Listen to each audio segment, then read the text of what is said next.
Starting off, we will introduce this month's game with the scripted segment giving you all the details, and then we will go into our unscripted thoughts about the game shortly afterwards. I'm Sondi, and with me always is Bendezzer. So without further ado, enjoy. Blitz The League is an arcade-style football game that tried to redefine the genre by embracing the grittier, unregulated side of football. Set in a fictional league with 18 teams, the game follows a customizable squad as they rise through 3 divisions, battling infamous teams like the New York Nightmare. The narrative, co-written by former Playmakers writers, tackles off-field scandals like the performance-enhancing drugs, gambling, and locker room drama, all framed around a revenge plot that echoes real-life NFL controversies. Blitz the League's over-the-top gameplay sets it apart from traditional football simulations. Unlike other sports games that stick to the rulebook, Blitz rewards players for executing late hits, dirty tackles, and unsportsmanlike conduct. The emphasis is on fast-paced arcade action and features exaggerated physics that support a more chaotic and high-energy experience. In the campaign mode, players can customize their team, designing uniforms, logos, and selecting players, which further adds to the game's unique identity. Campaign mode blends strategy with moral and ethical choices, allowing players to opt for upgrades or risk illicit methods like juicing to mask injuries. Now, the gameplay itself features a 30-yard first down system, no penalties, and an emphasis on brutal, dirty hits that trigger over-the-top X-ray injury animations, like snapping bones or torn ligaments. The Clash meter introduces enhanced moves that further add to the frenetic action on the field. The gameplay doesn't just focus on what happens on the field, it also shines a light on the controversial, seedy underbelly of professional football. The game delves into player misconduct, medical ethics, and league politics, with nods to real-life NFL scandals like the Ron Mexico controversy and Spygate. All these elements are delivered through fictional players and teams, giving it a distinct voice in the sports gaming space. Blitz the League was born out of necessity after Electronic Arts secured an exclusive deal with the NFL in 2004. This deal gave EA sole rights to use the NFL teams, stadiums, and players in their games, leaving Midway to find an alternative approach to football gaming. Rather than stick to the standard simulation formula, Midway created a gritty, mature take on the sport that embraced the unfiltered, violent aspects of football, elements the NFL's license wouldn't allow. The game was released at a time when the sports genre was largely dominated by simulation titles like EA's Madden NFL series, which was able to boast official NFL teams and players. In contrast, Blitz the League leaned into its edgier tone, becoming the first football game to receive a mature rating for its graphic violence, drug references, and sexual themes. Midway marketed Blitz the League as a bold, rebellious alternative to the clean-cut NFL titles. The trailers and promotions capitalized on the game's extreme violence and mature themes, using the voice talent of Lawrence Taylor to promote its hard-hitting, unrelenting approach to football. Despite launching during a competitive period, surrounded by titles like Madden NFL 2006, Fear, Shadow of the Colossus, and Resident Evil 4, Blitz the League carved out its own niche. Critics appreciated its fresh take on the sport and praised its arcade-style fun, but some criticized its repetitive commentary, rubber band AI, and the lack of depth in certain areas. That said, Blitz the League sold over 350,000 units by the end of its release year,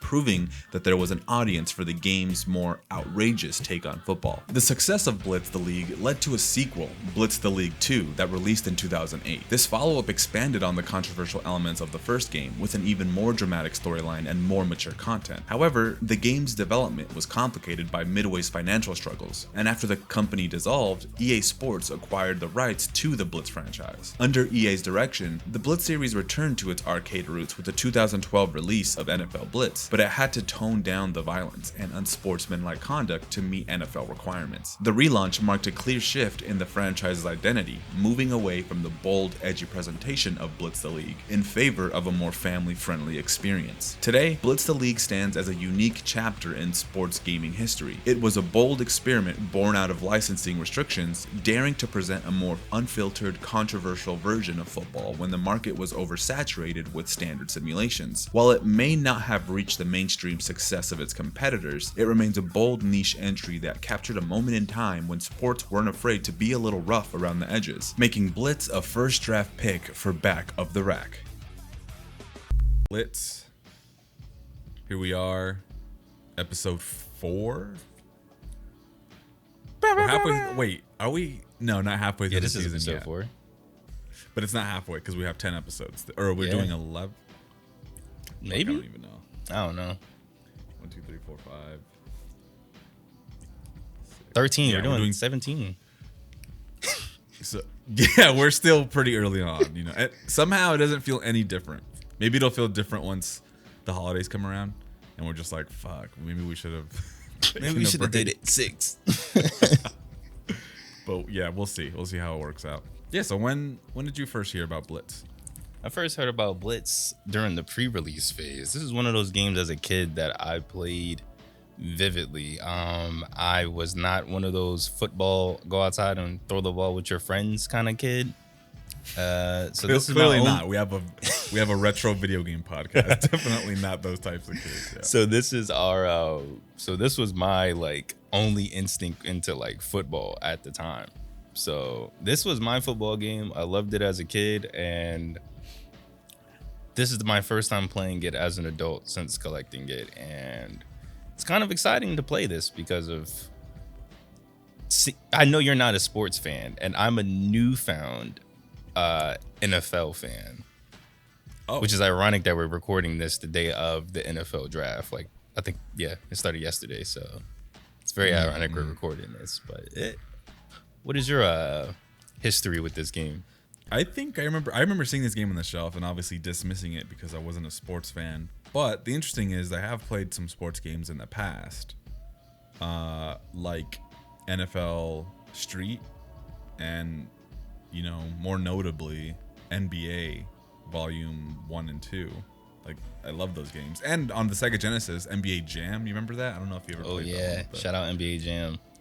So, yeah, like, I was never against sports games or anything like that.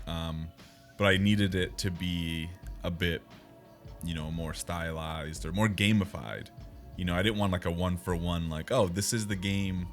This is the sport outside on the field, and this is the sport, the same thing as like you're doing in the game. Like I needed there to be some sort of like stylization to it, which I think Right. NBA Street Volume 1 and 2 did like a good like urban stylization of it, giving it a bit of flavor, power-ups, you know, things like that felt unrealistic, I guess. And the same for NFL Street. And then I actually got into Madden 06, I think, in high school. That's the best one. Shout outs. Is that the one with the Eagles on the cover? I think so. I think that's the one with Donovan McNabb. Yeah. So that's the one I got into, and I remember like being really into it and like understanding it somehow. I don't know what the fuck. Like, I was a whole different person. But like, and that's sort of what led us to add this game specifically to this season, because I was confident that I'd be able to play it competently. But yeah, back to, you know, seeing it on the shelf, I kind of just ignored it. And I remember seeing Blitz 2000 in the arcades and finding that game kind of infuriating to play. I was like, this doesn't feel like an arcade game. Like, it never felt pick up and play to me. It feels like a coin muncher. I know the exact machine that you're talking about because it was always on like random carry out spots. And I was like, this isn't really hitting. Like, it's like the same thing with that little golf arcade game with the track wheel ball that you had to like, roll in order to like do a pitch. Those ones were really, that was a weird time back in the day when it came to those games. I think the only other NFL Blitz game that I played was, and I didn't really think about it until doing research for this game, was NFL Blitz Pro on the PlayStation 2, which was more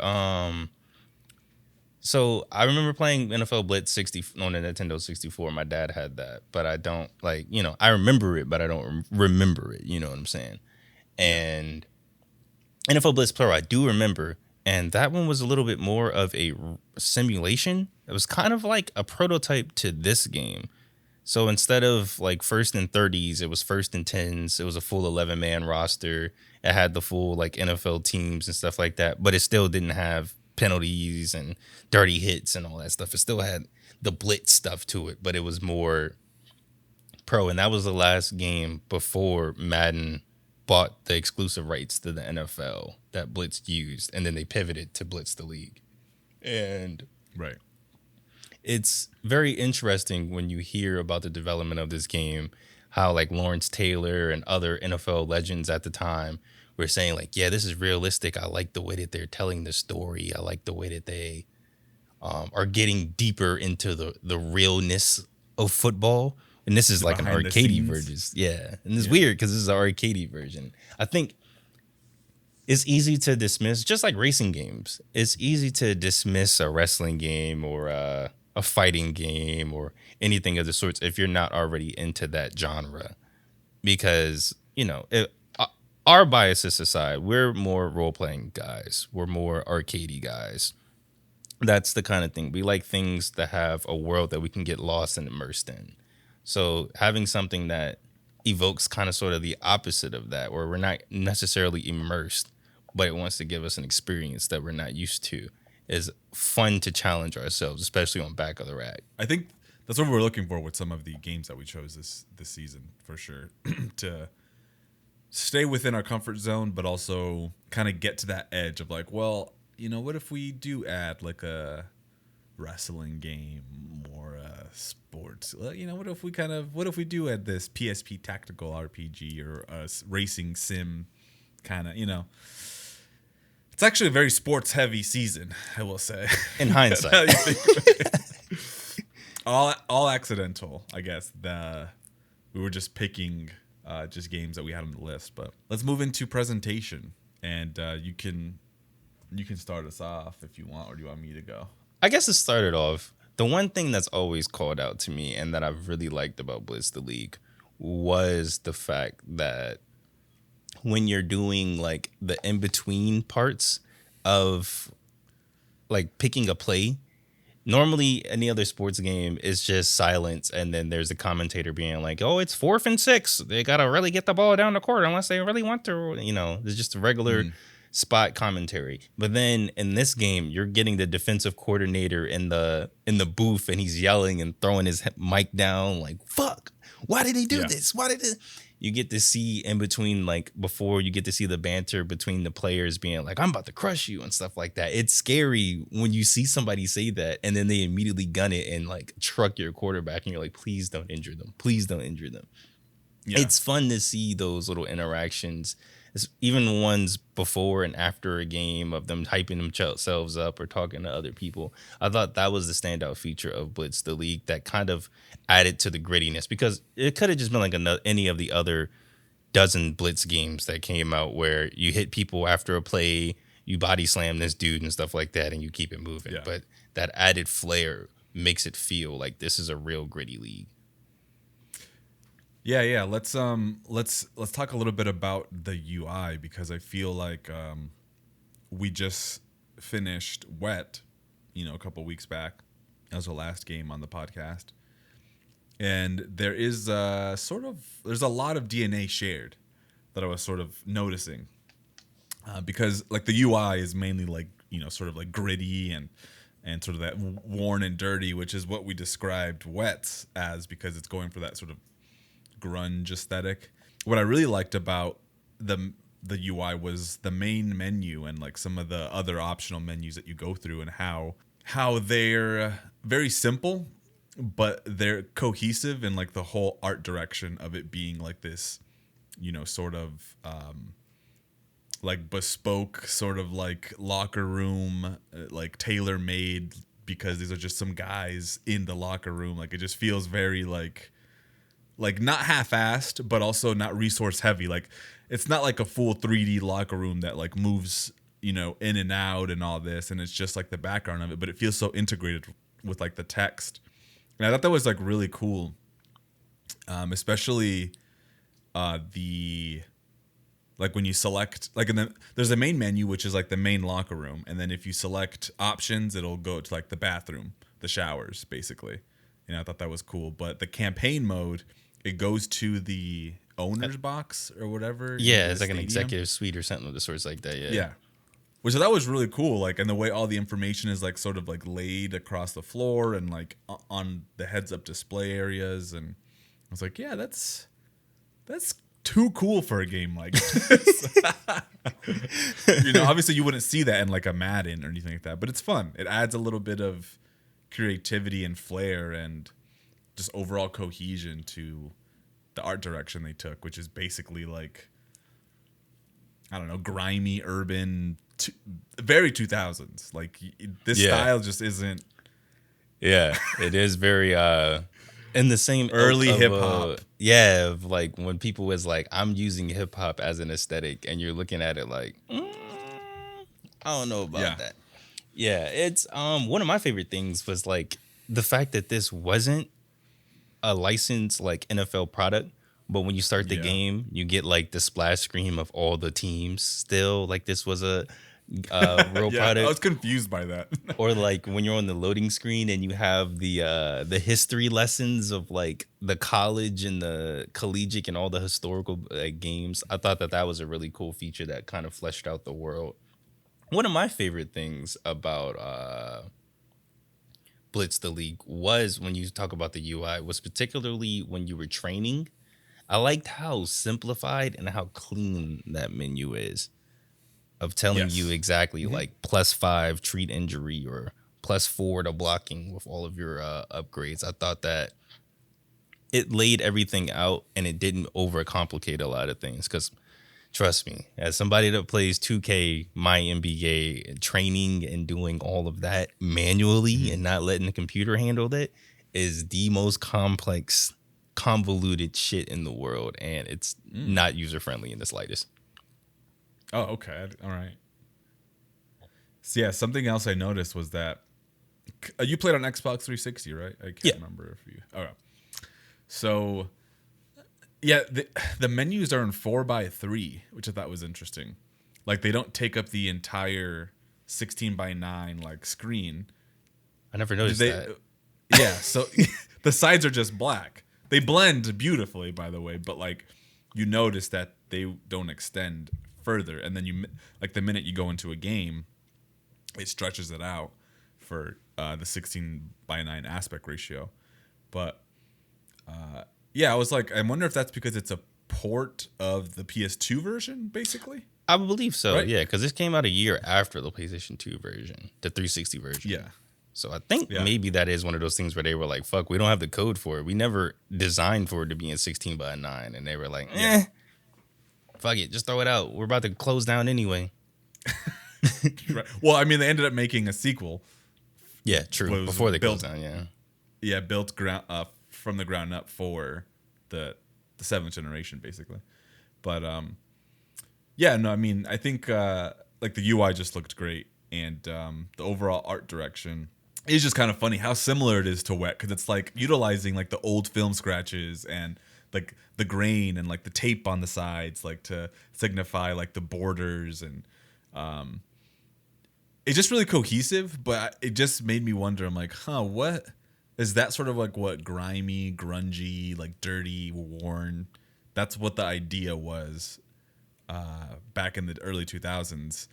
This game came out in what, 2000? I want to say 2004, 2005, I want to say. And Wet came out 2007? 2009? Yeah, 2009. Yeah. So it was just that decade had an idea of like what these things look like. It's just kind of I think funny the difference, how similar they are. Yeah, I think the difference when it comes to like a Wet in this one was that Wet was that 100% of the time.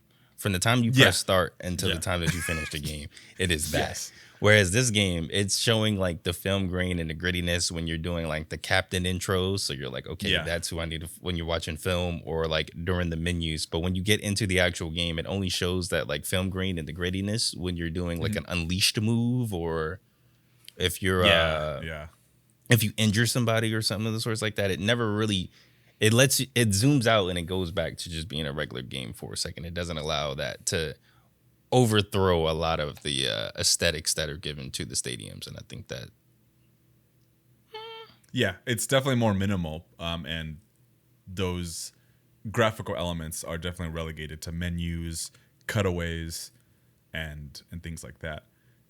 And thank God too, because I don't think you would want this whole game like that. No. Wet style fucking graphics over the no, you don't want to do that. So it makes a lot of sense. But yeah, overall, I liked the art direction. It is nostalgic in some sense, and it makes you kind of think of like, what would this, like if you could interpret this style in a modern context, what would it be? Would it just be like fucking Travis Scott, like on the music? Would it be like, you know, like what would the hard urban edgy? You'd have Like to it add wouldn't some look like like this. yeah, because I mean, see, that's the thing is that like a lot of the aesthetic of this game has been like co-opted by a Madden and a 2K. Like a lot of the soundtrack Oh. of 2K is like Yeet, Denzel Curry, Tia Corinne. Like it has a lot of those like hard hitting songs that you would think of. Like when I think of like a Blitz The League, I think of like a Denzel Curry Ultimate, or you know, a XXX Tentacion screaming in my ear, or like I think of those kind of songs that would amplify it. But all of those songs have been in Madden, so like, Okay. yeah, you know what I mean. Like they already have taken that aesthetic and gone to like the furthest. So maybe this is kind of like a trailblazer when you think about it in that terms of the sense, because like this is like David Stern NBA time. So like, you know what I'm saying? Players still had to pull up to the games wearing suits and like they were still arguing with Allen Iverson and stuff like that. Like this is around that time. So like player expression wasn't as big as it is now, especially because like I think this is right before the Michael Vick situation with like dog fights and stuff. So Yeah. so like when you think about like the soundtrack, to bring that up, like it fits. Hearing the metal, like there's one song that plays when you get into like the fights, the like I don't give a what, like it fits every song like that. I called it dad hip hop last episode, and it kind of fits low key. Like when you listen to it, you're like, this is the vibe that I want when I'm playing my football game. Yeah, dad hip hop. It fits nicely, you know. And what fits more nicely is the narrator. The narrator's narration. Like, do I know you can do it? Do like a good impersonation of the narrator. Like, hold on, my favorite one. Here's my favorite one. This little fucker right here is Tito Mas. Don't let him get the ball, or you're never gonna let him score. He's a showboat. Fuck that guy up and break his fucking legs. Yeah. Every fucking team has this like film presentation movie over their star player, and you get to see their presentation and like personalities and stuff like that. It's so fun because it feels like that is the defensive coordinator, coach, or whatever, being like, you guys need to get your shit together. And I wish that more sports allowed for coaches to cuss people out like they do in real sports, bro. Because high school, I remember, bro, them coaches was woo-wee. You would have thought they had money on the line the way they was cussing the little kids out. Yeah, I feel like the narrator, especially for, and we'll talk about the tutorials later, but you know, he's like, you playing Blitz now. Oh, you talking about the tutorial guy, and he's like, this is your HUD. This ain't regular football. This how we get down in the blitz. Like, you know what I mean? Like, he's straight up just like, and so what you gonna do is you're gonna build up the meter. And once the meter gets filled, then you're gonna unleash the clash. And that's when you can get, like, he was like just a couple words away from saying like, nigga, you get it? Like, just, it was very appropriate. And I really liked it. And part of me felt like every decision that led to like, oh, let's have this like urban guy narrating the tutorials and some of these other things. I'm like, is that insensitive? Is that racially insensitive? You know, I feel like in the modern day context, I feel like people would take umbrage with pretty much any other race, like if they, you know, did something like this. But because this was like in the 2000s and like sort of commodifying or like it was fine to do that. But I don't know, it's just funny. It's like, of course, it's like some fucking hardened like black guy that probably just fucking Yeah. Like, Because you get the best of both worlds. Because you get the coach yelling at you during the film room studies, and then you have this guy for the HUD, and then a lot of the players they talk like that too, where they're like, "All right, I'm gonna break you," and like, yeah. it's very Italian mob coded. A lot of the characters, it's either that or like HUD, like, "Oh, I'm gonna break this fool. Don't let me get to him." Yeah, it's good. It was good. I actually am impressed with my impersonation, but that's probably because I just played it, so it's like fresh in my mind. He's like, "All right, Sondi, here's what you're gonna do." It's just like, oh man. If Here a we defender's go. closing in, just flick the right stick. Which, by the way, I can't wait to get to the tutorials because that's where I was like, you're not helping at all. Yeah, There I needed to just be a read the better manual. I didn't even fuck with the tutorials. I think because it was a video instead of it being like an actual like, all right, now pass the ball. Here's what you like. You know, Yes. getting Yeah. a feel of the controls. That's what made it worse. Let's talk about the graphics. So this is where the game. How did it? Because you played on the PS2 first, right? So how did it look there? Like a PS2 game.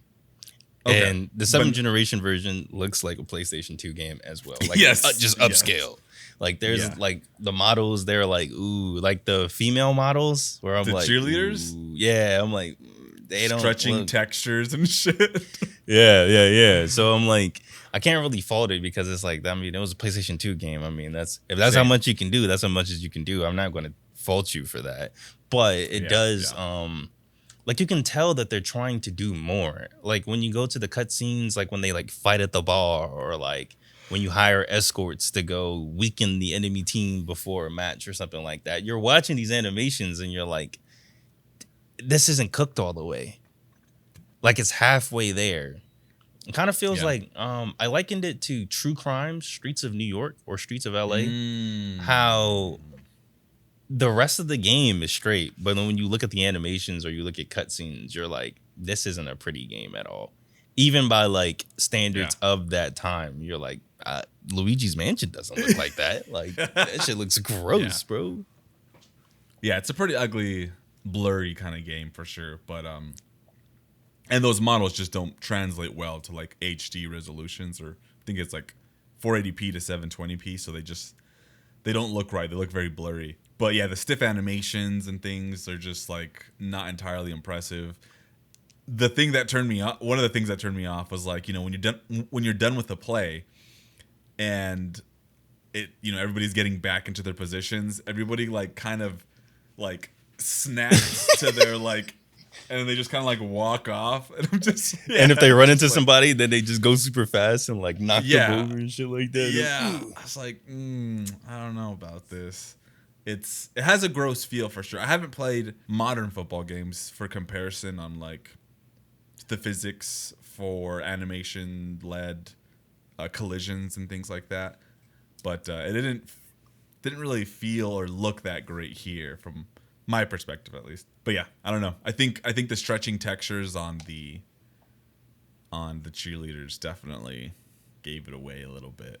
When they're like bending over and it's just like the thigh to ass texture just being stretched, and it just looks like I'm just like, what is this? All right, here's the one question for you I got for you. What did you think of the Okay. cheerleader menu? Speaking of cheerleaders, The cheerleader. Oh, like I didn't understand what the fuck was going on. Why was there like why was the captain like this uncanny valley? like it generated like computer like CG character, and then the rest Yeah, of the but models were we're- like real women. Yeah, I was like kind of confused. I'm like, I don't understand what this is. I never unlocked any of them, so I couldn't. I don't. Did you unlock any of them? Like what happened? Like Yeah, I locked a couple, but it's like it's weird because it's like you unlock them and you switching them around, and it's like, nothing? this does nothing to the cheerleaders in the game. They're gonna stay that same like cheerleader Oh, no okay. matter if you change it. Yeah, like this is I all assumed just to for change you it. and your horn dog like aesthetic to be like, I want the black girl and the Asian girl and the blonde. It is just for you. Do you just get the headshots of them? Because that's all I saw. Oh no. Was there You more? you get some shit now. Oh You wow, get- I didn't know that. Yeah. If you do like certain challenges, and then like playing quick play, you can unlock in the extras menu. There's like a full like behind the scenes like video shoot with the models, and then you can look at like the full spread of pictures from like that video shoot with all of them. And I think doing like certain challenges during like matches will unlock a magazine cover with certain girls and stuff like that. But I think it's kind of like because Def Jam Vendetta has the same feature where like you date girls or have girlfriends or whatever in the first game, and then those girlfriends were actual like video vixens and like what are those magazines called? I don't even know. I'm too young for that. Yeah, pinup models and shit. Like they have the pinup pictures that you can get. So I think it might just be the same situation where they're just like, hey, get some pinup girls, get some pinup pictures, give it to the guys and tell them this is what you get. But yeah, the outfits, I feel like they don't change. Like there was like leather and stars and that's right. Yeah, I was like, I can't even tell. I can't tell what's going on here. When am I ever looking at the cheerleaders? That's the thing. I'm too busy because they would show in between like a play, but it's like I'm looking for a play. Yeah. I think that's all I have to really say about the overall presentation, though. I mean, we didn't talk too much about the music. I think the music was just fitting. The music kind of speaks for itself. When you listen to the music of this game, after a while, like at first you might be like me, be like, oh, this is so head ass. Look at this. Ha ha. Like, but then when you are listening to it, you're like, yeah, that makes sense. A lot of like, I don't want to say no names, but there's a lot of people I didn't recognize. I don't recognize a single person on this track. Okay. Yeah, I was like, I don't know who these are. Is this like a underground or even more alternative? Because some of it, although there was one song that I swear I thought was, I don't know why I thought it was Joe Budden's "Pump It Up." I don't know. There's a song that sounded so similar. I know which one you're talking about when you do like, I think it's when you score a touchdown. It does like the same like when you like start it out. Yeah, they don't have any I guess Def Jam people on there. Maybe because there was, Def Jam. That's why I said it was like Bless core. It's like Bless and Comp. Like if you play like Def Jam Fight for New York, there's this random nigga on there named Bless, white dude, and like he has this song on the soundtrack, and it's so like that's the exact aesthetic where you're like, this is the shit that like my dad would download on LimeWire and then blast in the car, and I would be like, Dad, please turn on Ludacris, please. Like, yeah, it's B tier. It feels like B tier tracks. You know? Talib Kweli, fucking Slum Village ass, fucking. Well, okay, maybe not B tier. If you qualify Talib Kweli as B tier, then I would say then this is C tier. Yeah, because I'm trying to think of like some other like random ass 2000s artists that would like fit this vibe. Yeah, I don't know. I feel like I was too young. I was too busy listening to like actual good actual good music. I don't have any good examples because I was never particularly into this realm of hip hop. But I think that's too like that sound of hip hop was also one of the reasons why I gravitated to the Neptunes so quickly or so early, like when I was younger, because it always stood out from like the generic kind of like, oh, this is just hip hop and we all kind of understand what it sounds like. Yeah. And I feel like whenever the Neptunes did something, I was like, that sounds sick. Yeah. Like grinding, I want grinding on here, or I want fucking who killed Michael Jackson? Wait, what? Michael Jackson? No, there was like, I forgot what it was, but apparently like Pharrell missed out on like doing a song with Michael Jackson because he wanted a beat. Like he was trying to give him Rock Your Body. He was talking with Michael Jackson and he was like showing him that. And he was like, no. I want something like that, like the Clips. Like he wanted like some like Mr. grinding, yeah. He wanted some like Mr. Me Too ass shit or something like that. Which just makes sense. That tracks for Michael Jackson, considering where he was at musically with like some of the stuff he was like singing on and stuff. It's really like New Jack Swing-ish is kind of like really intense with the drums. So it feels like it kind of makes sense. Like he was sort of out. He was done with like the ballads that like Rock Your Body was doing. He was like, I'm kind of over that. I want to do some like hard like grinding shit match. Michael Jackson on grinding. Grinding. It was just funny. Anyways, so we can move on to what is really unique about this game and what I didn't expect. Oh, you know what? Full disclosure. I only let me give everybody some context on my experience with this game in terms of playing it, because this was my I didn't finish game for the season, because I mean, is there really a finishing it anyways? Probably with the campaign. I mean, once you finish the last like championship, it just goes straight to the credits and it kicks you out. Like you can't even like continue to play more seasons. Like it's just like that's it. All right, wow. You had fun. Go play fucking quick play, you dork. Why did you play? Yeah. Yeah, yeah, exactly.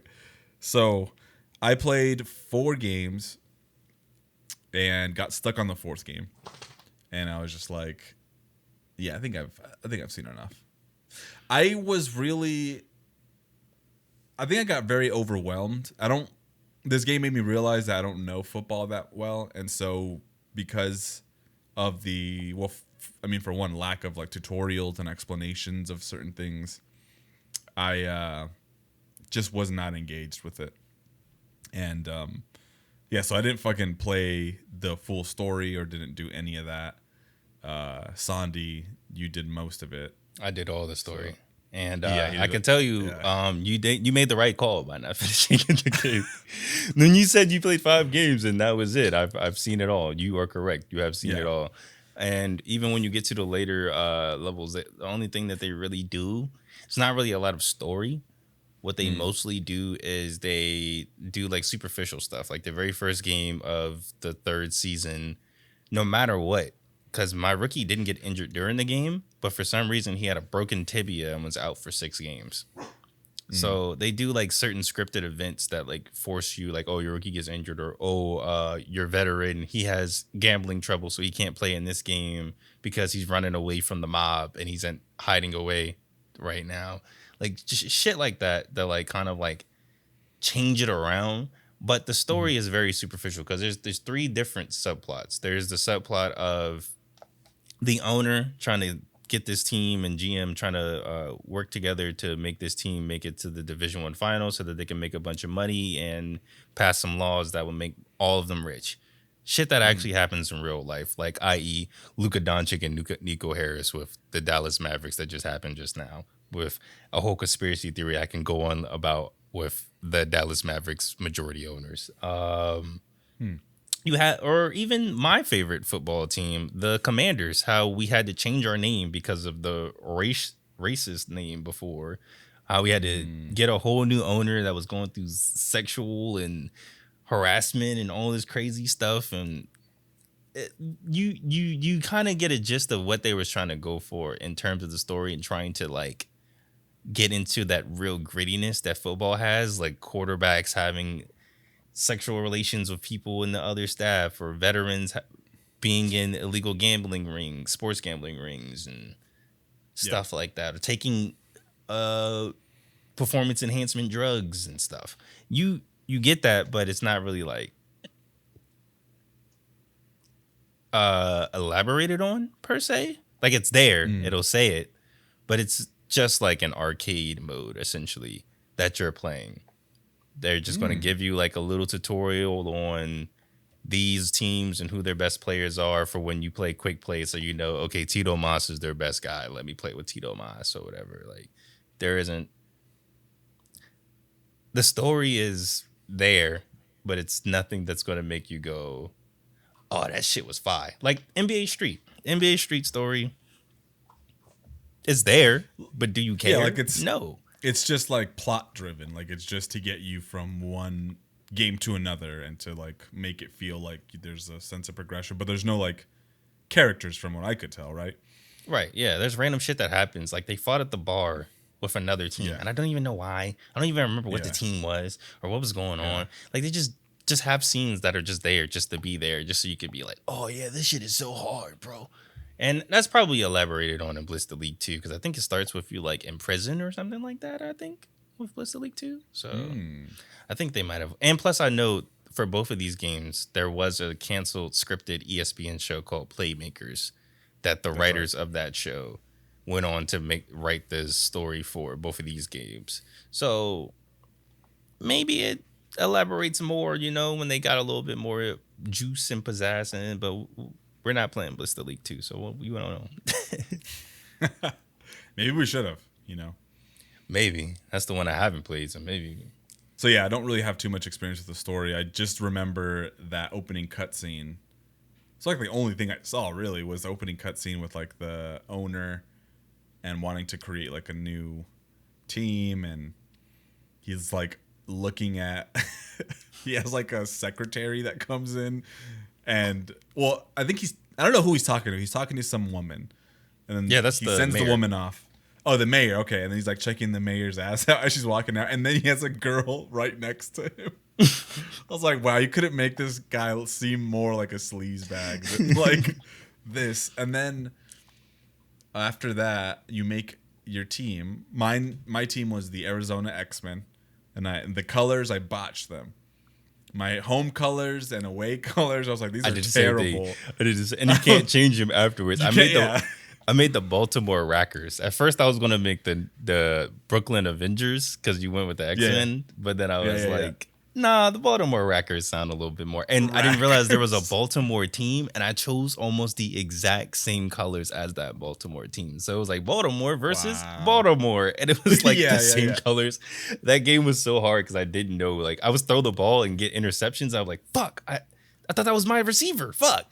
Yeah, that's crazy. Because I feel like even though my colors were like, it was basically yellow and blue, I still couldn't sometimes tell where my team was somehow. I was like, where the fuck is my team? Should have made my team pink or something. Yeah. Do you have anything more to say about like the story or anything? Like any additional stuff?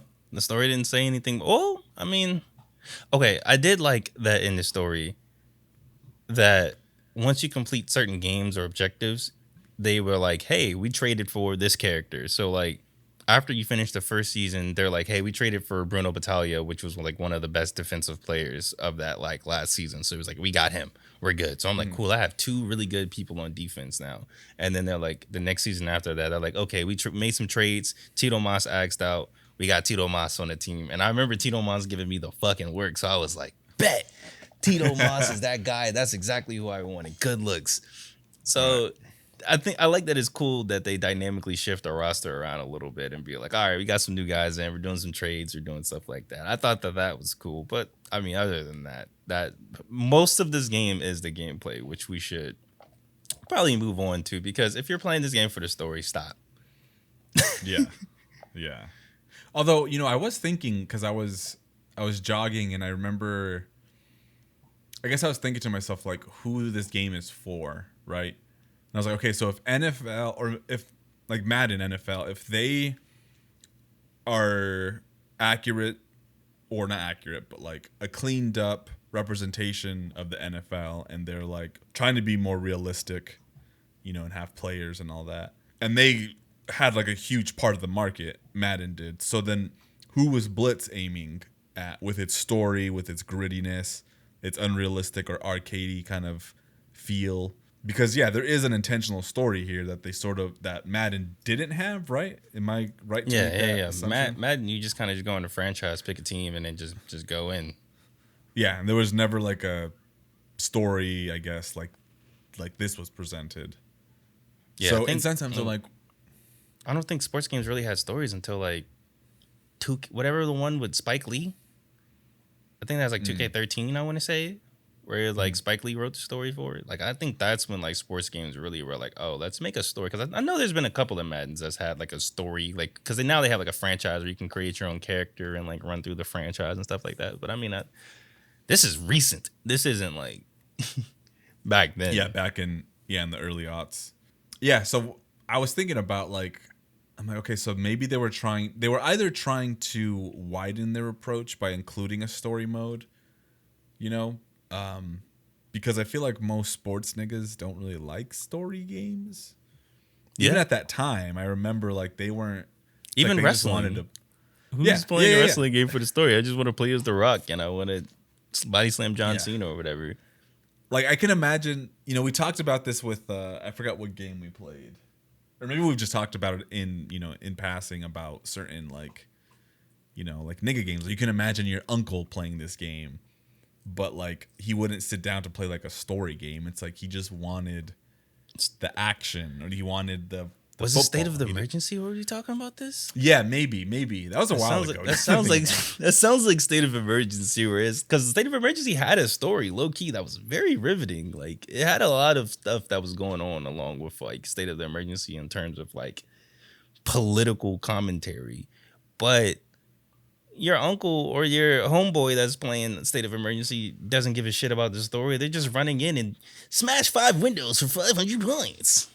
Exactly. Yeah. And so the campaign, it's like, well, they put some effort into it, but not enough effort because some of the audience that would pick up this game wouldn't be curious in it.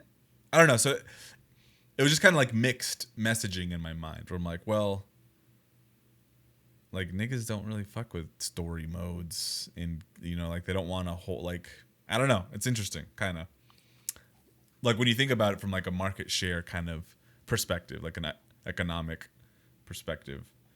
But yeah, let's talk about the gameplay. It's specifically the clash meter. The fucking light is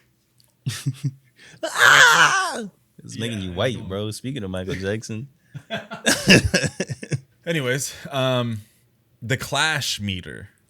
So this is a system in the game where it's like a power-up meter, basically like a meter that you can burn. It's built up by, I actually don't know. I think just playing, if you do big hits, if you're making plays, if you're just playing the game, it seems to build up, right? Yeah, if you get positive yardage on offense, a user catch, doing emotes, like when you can like taunt enemies. Okay.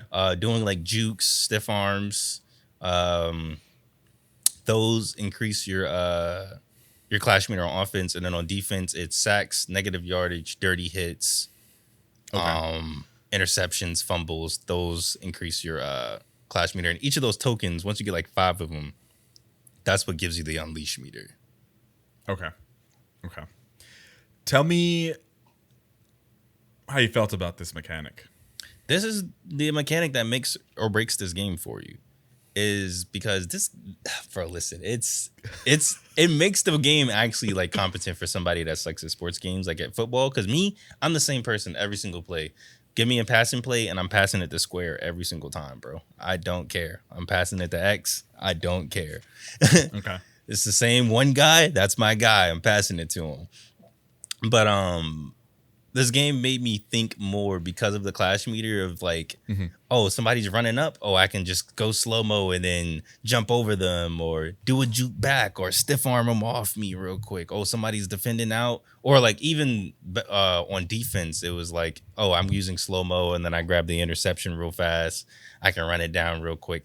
I like that in terms of like being kind of sort of like a baby mechanic, but it allowed for games the scores to be really high. Like even against the like AI, I was having like 74-3 games or like 66-55 games. Like they got up there, and I think that was the whole point of it, was to make you feel good.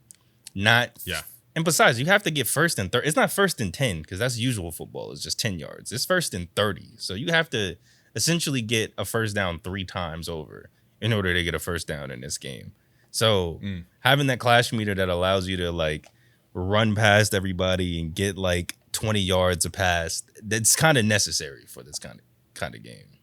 So you're saying that now, and I'm like, maybe that's what wasn't clicking with me.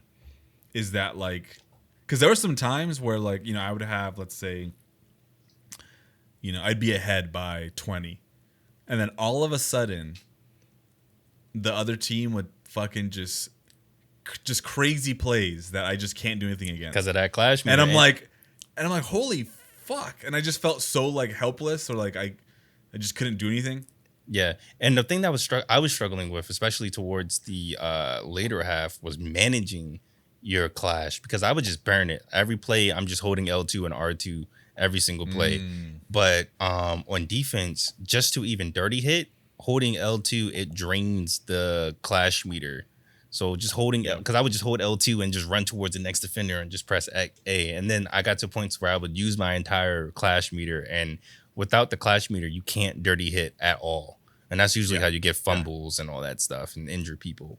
So it was like having to mitigate that, or like not using your unleash so that you have it on defense after this play and stuff like that. I think it added a little bit. Once you get to the higher ranks and more harder difficulties, it is imperative that you manage this meter better than it is, because you don't want to just use it and then use the whole meter and let it burn out. You kind of want to just use it, but it also has a cooldown, so you can't just like use it real quick and then hop out and then use it again real quick to do a move. You have to commit to it. And I think figuring out on certain plays to where like, oh, I don't have to use Clash for this play, I just got to just get it out the mud or something of the sorts like that. It is a very interesting mechanic on top of that with the stamina and injury system, because it amplifies that stamina and injury system. Yeah. Yeah, I think so my experience with just the overall game, but specifically using the Clash system, I felt like I really like it was helpful at times, specifically because I think the game is like really slow. Or I'm sorry, I think like the game is really fast for me. Like it feels like full chaos when a play is being executed, and it was hard for me to keep track of what was going on. Obviously, the Clash meter lets you slow down time, and that like signifies that you're in that mode or whatever. And I liked it from that angle, but every time I was in that slow motion Clash zone thing, or the focus mode, I still never felt like I was more effective.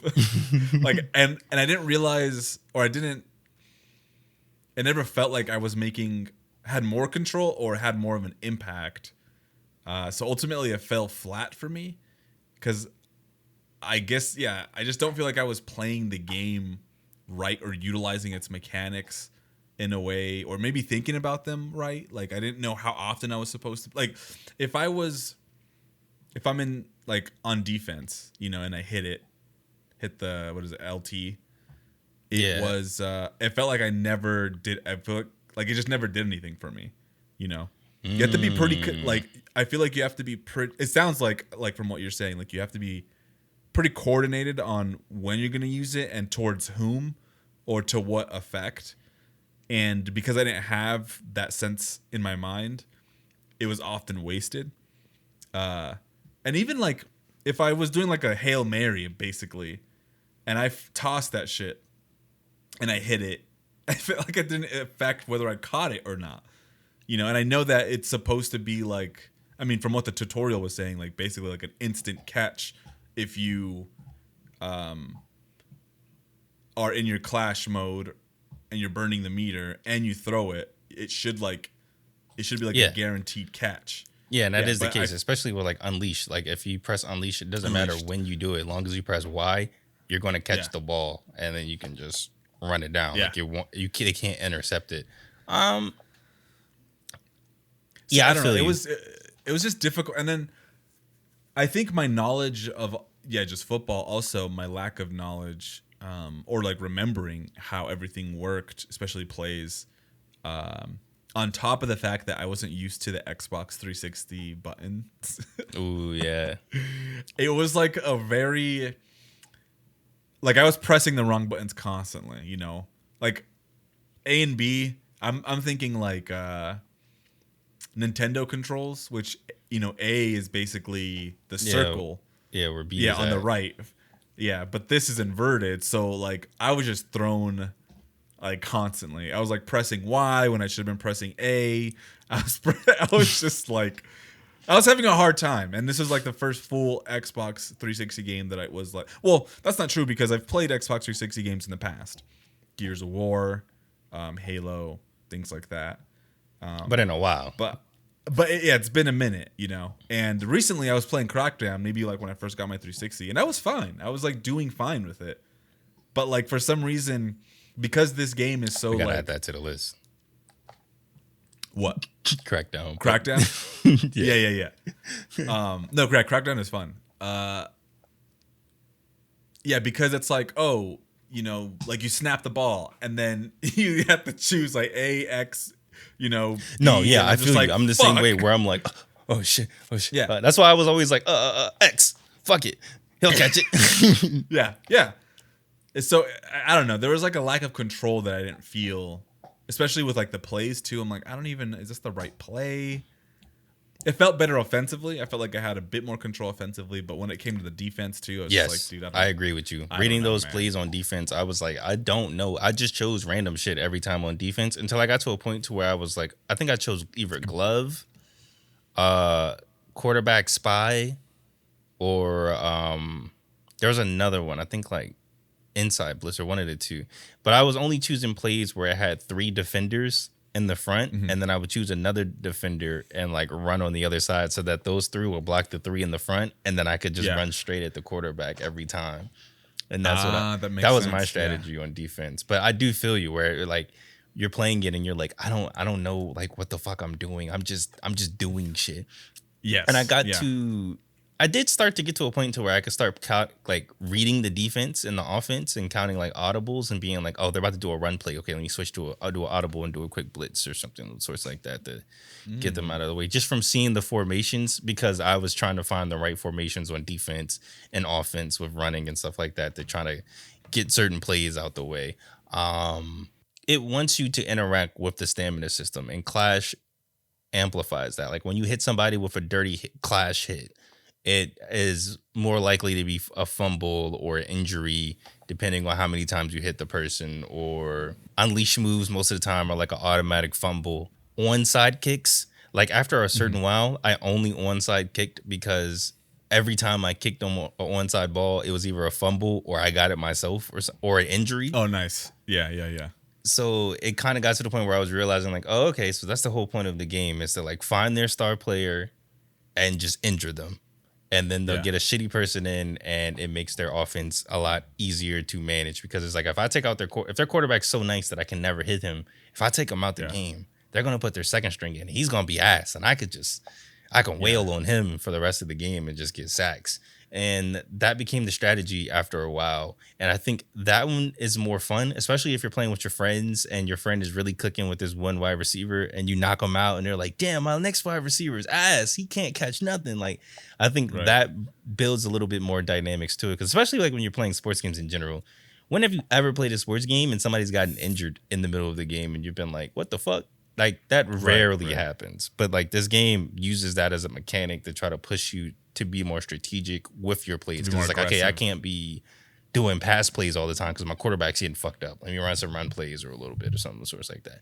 It allows you to not just go in on one type of play. I think the like the statistics of players was kind of confusing to me too, because I was, well, and this is basically, to me, I don't want to say this is an objective criticism in the game, but me not being well versed with football, the sort of RPGification of like all the stats for each player, like I couldn't tell you.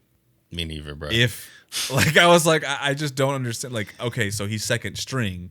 My quarterback just got injured, and now I have like the backup. But I couldn't raise him like, in the background to be like good as well, because there's like arm accuracy and like arm strength, right? And it's like I think I put those on my tight end just because I was like, I'm just gonna upgrade them with this. But like, it would have been nice to be like, okay, let me get my second string quarterback just in case somebody gets injured. Let me give him arm strength so I can raise him up, or like my kicker, let me give him this or whatever like that. Yeah, I think when I was trying to upgrade people too, I think, not knowing what each position didn't fucking help. Quarterback, halfback, safety, wide receivers. Defensive I was like, tackle. what? Yeah, I get like linebacker, quarterback. I'm okay. So arm strength, and you want like durability or strength, but that was difficult. I still don't know what a safety does. What the fuck is a safety? I don't know, bro. It was, and it's one of those things where the game really could have. I guess I didn't actually look. I completely forgot that I had the manual in. Like I have the complete in box, so I had the manual. But yeah, I guess I could have looked in there. I don't know if it had like a breakdown of. Oh no, it's no, okay. It's not in there. Yeah, so that's great. Yeah, I got it too. It's not in there. It just explains the controls and stuff like that. Yeah. I think it feels like so you needed to know that already. Yes, it's a game definitely for football heads for sure. And I'm not talking about Hey Arnold. Like I'm talking about like people that fucking love the Football. football and like want maybe something different. But it really got me thinking about how the game director of Final Fantasy 12, said that he made the whole Gambit system, designed it around football, in some sense. Do you remember this? Yes, and now that you say that, when you think about the AI is really well when it comes to like how everything works. Like for example, your guards, like that's why I was choosing plays with like 3 guards, is because like they're so hard to like snap off them. Like no matter like how far you move to the right or something like that, there's a guard that's there and he's like, I'm blocking. The quarterback, if they see see you rushing, they'll just throw it away or throw it to a random offender or something like that to throw you off guard. Like they'll even smack your own like wide receivers before they catch the ball, so they get it incomplete. Like you get like, or even interceptions. Like the AI, when it comes to football games, is very good, but it's also rubber bandy in a way. Like, for example, if I throw a ball out, like I've done audibles where I've gone from run plays and I see the blitz and I'm like, okay, I'm going to do a pass play. They're all up front. And then somebody is still out there and gets the interception. And I'm like, nah, ain't no way. Ain't no way. And like, I think that's because of like rubber banding and just weird things. Like you'll do a run play and they're automatically snapping and like instantly getting your runner before you can even get like the ball. Like soon as you get control, you're already tackled. You're like, damn, I didn't even get to try this run play. Yeah. Yes. Yeah. So I think running the ball was definitely one of the like the least compelling things to me because of how quickly I'd be taken down. I couldn't juke a single person. I was like, I don't understand. Am I hitting it too late? Even when I was hitting the clash meter, I was like, I'm doing this fancy like fucking, this just whole, to get hit. Yeah. Yeah, and I'm like, I don't understand. Did I juke too early? And then I was like, rewatching the tutorial, and I was like, I'm doing what he's doing. I don't understand. The only thing I could do perfectly was the stiff arm, like when you press up on this D-pad, not D-pad, though, on the right stick when somebody's coming up close to you, and you can like stiff arm them. That is the only thing I could like do consistently. Everything else I could not do. Yeah. I think I did a stiff arm, but ultimately, I don't know. It was just a lot of chaos and little control. And it kind of had me thinking, I feel like we do this often, or at least I do, where I just imagine what the game would look like in a different, with different mechanics or different styles. Like what if there was a turn-based football game? To a degree. I knew you were to a degree. There is a turn-based football game. No, but hold up. Wait. Oh, there is. Where? Yes. What is Blood it called? Bowl. That's turn-based? Yeah, Blood Bowl is turn-based. I'll have to try this. Yes. And it's fantasy theme. There's like orcs and like elves and shit like that as the teams. It's like Warhammer, so like there's like giant. Oh, right. Yeah. I think I played the first one because I thought it was going to be like Blitz the League, but like fantasy, where I was like, oh yeah, bet if I can like throw a goblin and he blows some guy up and I can finish the run play, that sounds fun.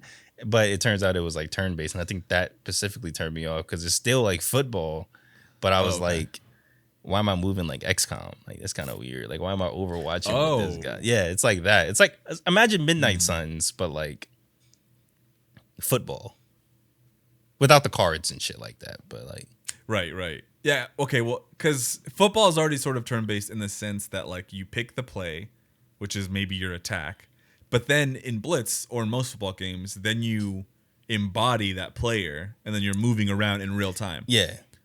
But what if you just pick the play, you get some tips, hey, like they're probably going to try this, so maybe try to counter with this, and then you pick the route they're gonna go, and then you just hit like act play and then watch it play out. You have no control over the players. You're not a player.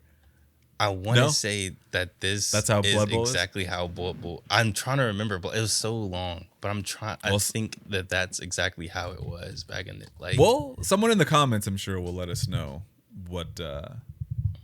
But at the same time, I think that when I was first playing games like Madden 06 or NFL Street, I think a lot of my tastes were still developing. My tolerances.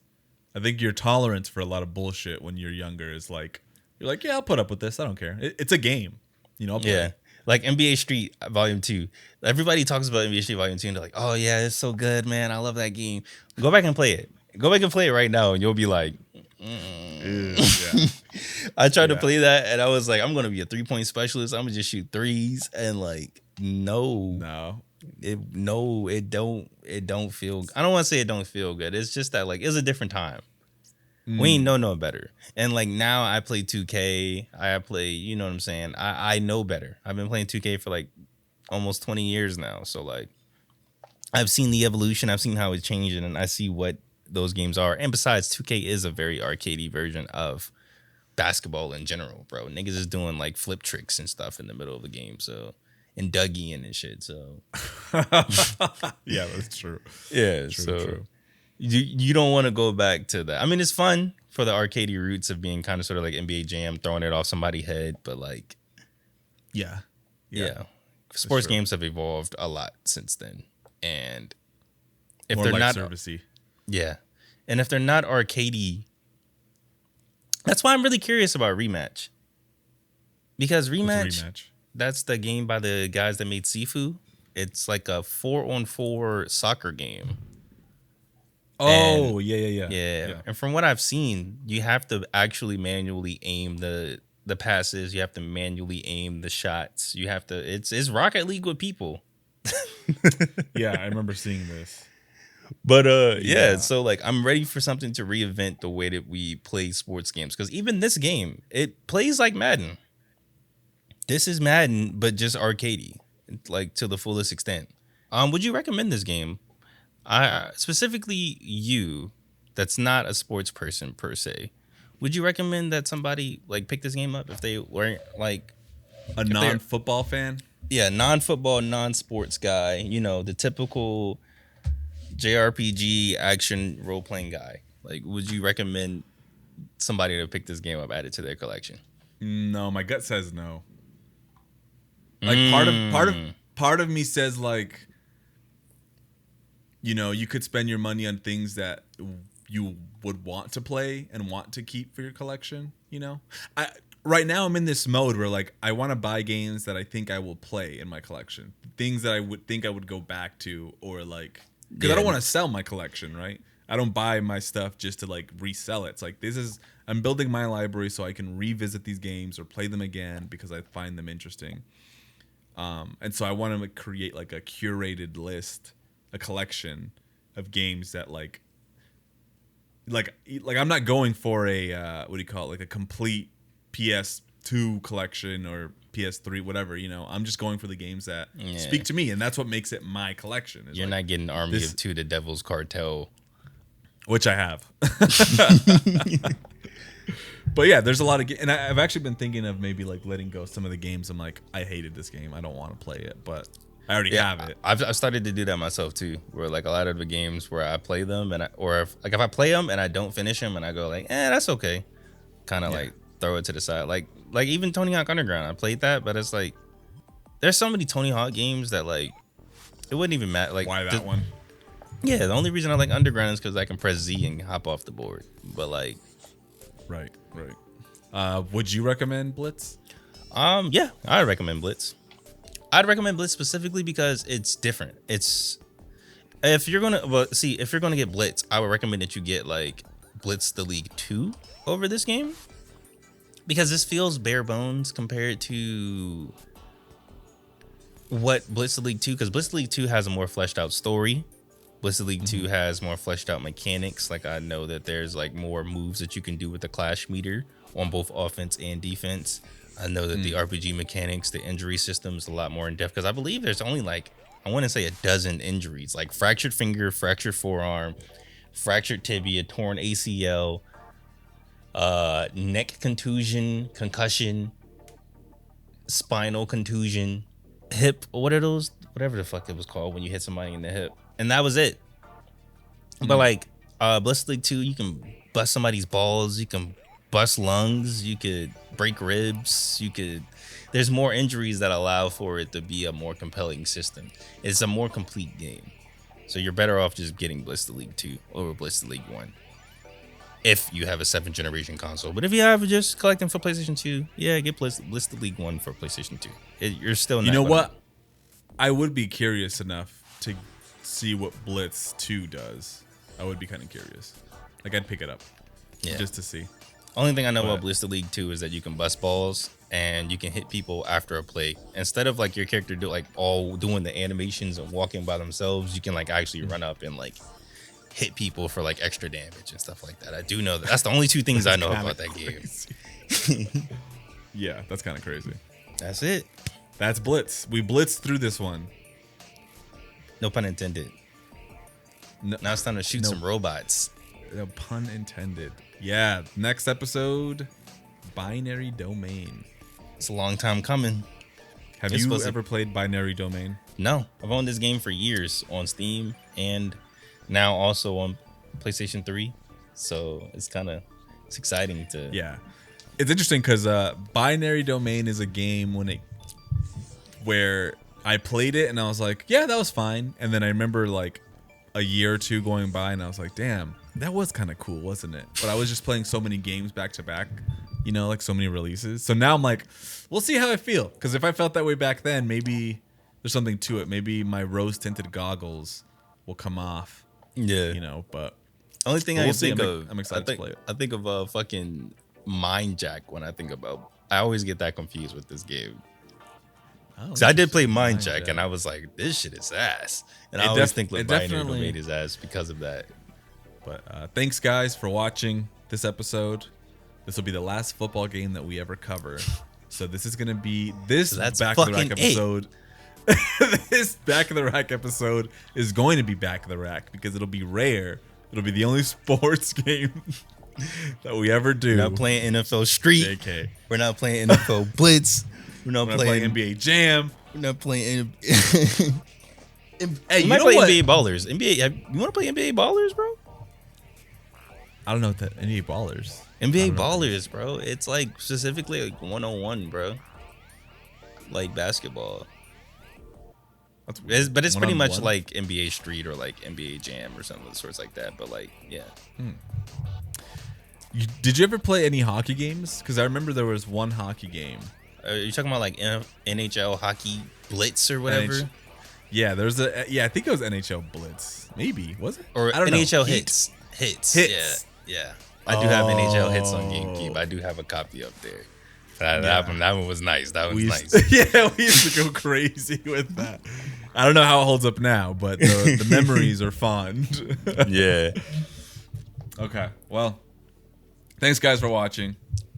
Make sure you let us know if you played Blitz and if you would recommend it or if you wouldn't. Make sure you share with your homies and tell your mother you love her. Yeah, that's a big one. A big one. That's what we're here for, to remind you to do that. Yeah. All right, guys. Peace. Welcome to Back of the Rack, a gaming video cast about games long neglected and not respected, games that everyone's heard of or hated, or no one's heard of and loved. We play the games in between the essentials and the unwanted, but mostly we play what we want on this podcast. Join our Discord where you can talk with us and others about Back of the Rack games, and make sure to like and comment on our videos and leave good reviews on the podcast feeds. Your feedback and engagement is the fuel that keeps us going. We hope everyone watching and listening is doing great, and we thank you for joining us today on another episode.